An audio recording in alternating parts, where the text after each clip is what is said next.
there's not much in the bit of the Detroit Lions news cycle today. Just a lot of pre-mandatory minicamp things that we've already went over. And I wasn't compelled to make any videos about anything I saw. So I figured now would be a great time to introduce a new segment that I want to have during this lull period and also during the season. When the season comes, I'm going to call this a play breakdown.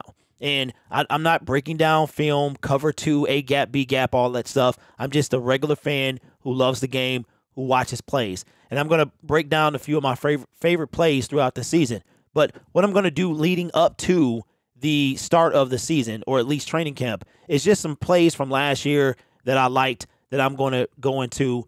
Now, we'll still get you news and everything like that, but this video here is just something different I wanted to try because of where we are.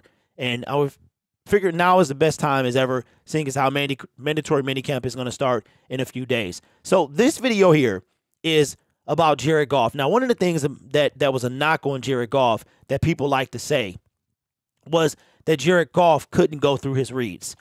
And I think that the first year that did seem true. And I think it was because Jared Goff, one, we know that trust is huge with him. He has to be able to trust his receivers. And I don't think he trusted himself as well.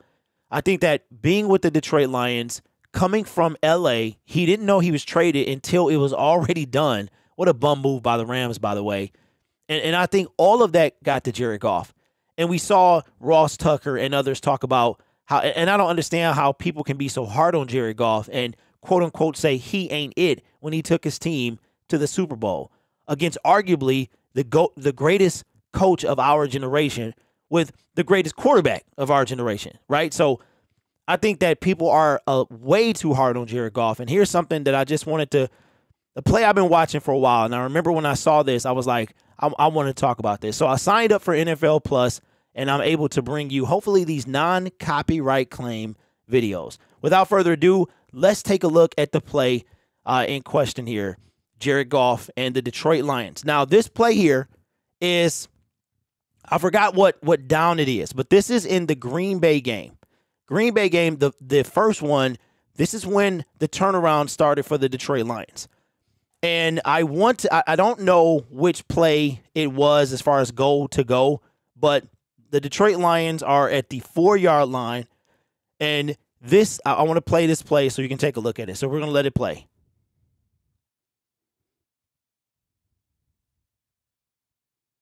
Look at how much time Jared Goff has to find James Mitchell.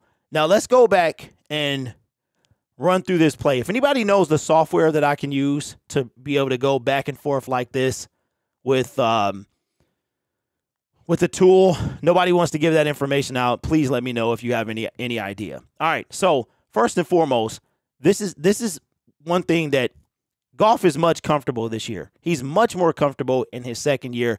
And I think while he might not have only 7 interceptions, he's going to be the most comfortable he's been as a Detroit Lion.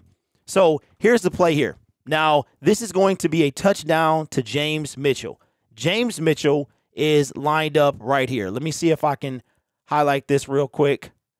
So James Mitchell is going to be right here, right next to DeAndre Swift. Here's DeAndre Swift here. And James is going to be lined up right next to him. All right? So this is who's going to catch the touchdown pass. All right, James Mitchell. Here's DeAndre Swift. Here's St. Brown. And this is Khalif Raymond, and this is St. Brown. Now, Jared Goff is going to have about 5 seconds or so to throw this football. If not, it seemed like it was that long. So let's let this thing play, and I'll tell you my favorite thing. When people say Jared Goff can't go through his reads, he absolutely can go through his reads. Now, right now, he's in shotgun formation. We're going to let this play. All right, now he's already looking to the right, okay? He's already looking to the right. His first read is Khalif Raymond. But you can see this defender here is already on it. So Jared Goff right there, his first option was Khalif Raymond. Khalif is going to run a little out, and he's going to look for Khalif. But he already knows that he can't hit Khalif. Now, what I think is happening here is Jared Goff is already looking at St. Brown right here. So he's already looking at St. Brown. Let me see if I can change the color to that. Yes, I can. All right. That's what I wanted. Okay. So let it play. So right now he's already looked to St. Brown.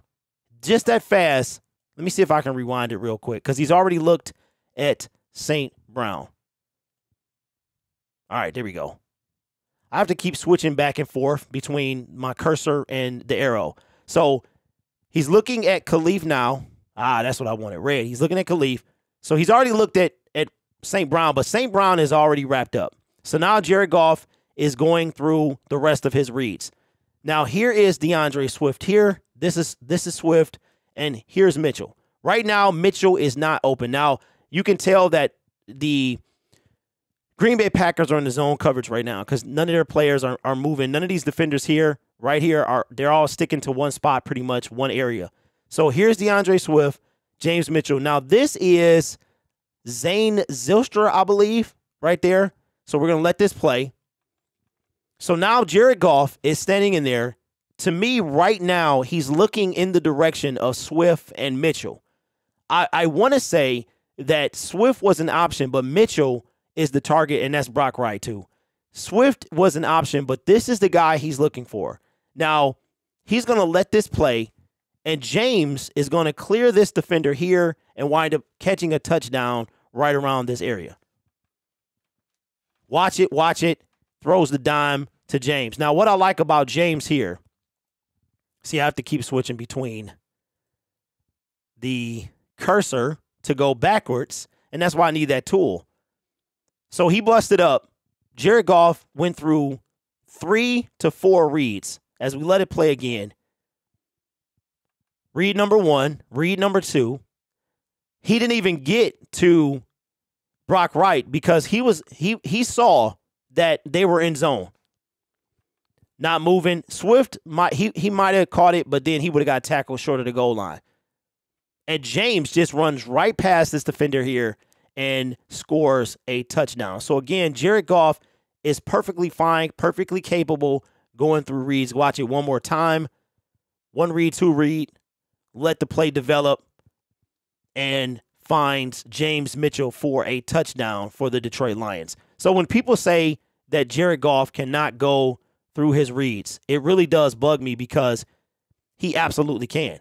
He absolutely can. Jared Goff is perfectly capable of going through his reads, and this play was just one of many plays that Jared Goff actually, and our offensive line gives him time. It gives him the opportunity to do that. Jared Goff is also able to get very frazzled if he doesn't have the protection. So if we protect Jared Goff, we have the return of Halapuluti Vati Vaitai. That guy's, well, he wants to come back with him, with Kobe Sornsdahl, and the offensive line that we already had. This guy's going to be solid. He's going to be solid. And you can tell he's more comfortable. And that's why that him being comfortable, him having chemistry with the receivers is a big deal. That play was beautiful. There's many more plays from Jared Goff that we'll be looking at as well, and also some defense. So I hope you guys like this. Looking for a better way to bring in the film if anybody has any ideas as far as rewinding and going forward. I'm telling you, man, that information is like pulling teeth trying to get it from people. So hope you guys like this. Comment, subscribe, and all that fun stuff. You guys are awesome. Take care of yourself and each other. And I'll see you in the next video. And as always, go Lions.